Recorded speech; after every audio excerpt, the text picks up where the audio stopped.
Hi, everybody. I'm Mike, And I'm Eric. and we're here to provide answers to frequently asked questions about using Euresys products. Today's question, Eric, is how can I check the power usage and connection speed of the camera or cameras connected to my Coaxlink board? In order for the frame grabber to provide power to the camera, the frame grabber needs to be connected to the power harness, the PEG connector, which can be found in most of the power harness you find on ATX power supplies. Why is it, though, that I can't use power from the PCI Express slot to power the camera? Why do I have to use the PEG connector? In fact, there are two reasons. First, on the PCI Express slot, which we use to connect the frame grabber in, most of them are limited to 25 watts.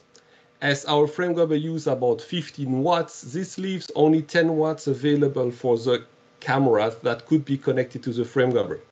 We have decided to go with an external power supply, which enables us to provide for each of the connector up to 17 watts.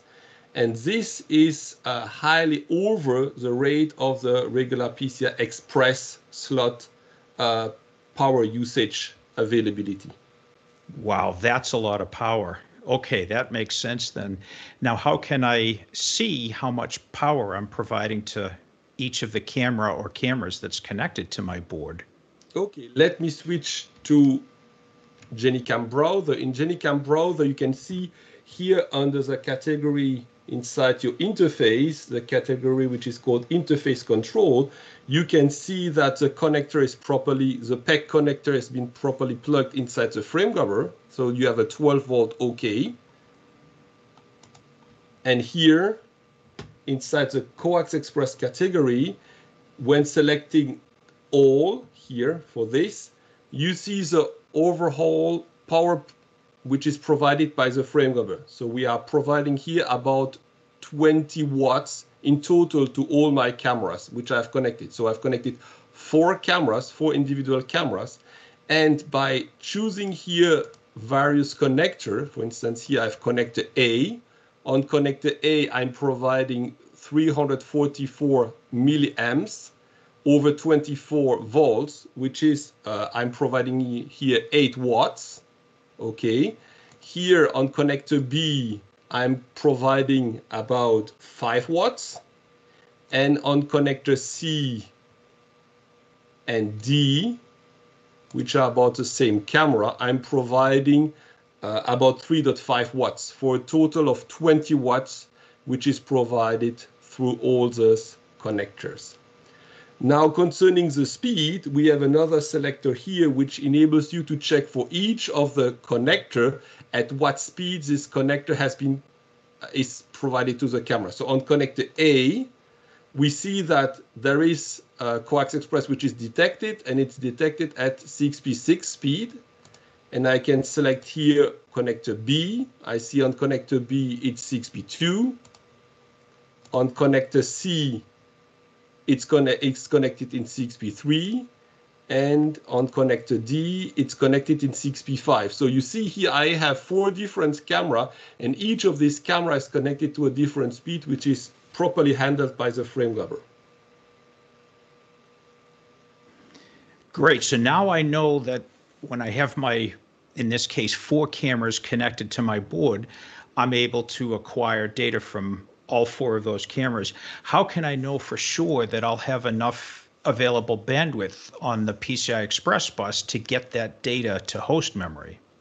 So we have another category which is called PCI Express here, which provide the connection status of the frame grabber. So here you have the speed which is supported by the frame grabber, which is Gen 3. Okay, and I can see here that the motherboard provides Gen 3 speed to the frame grabber. So this is perfect.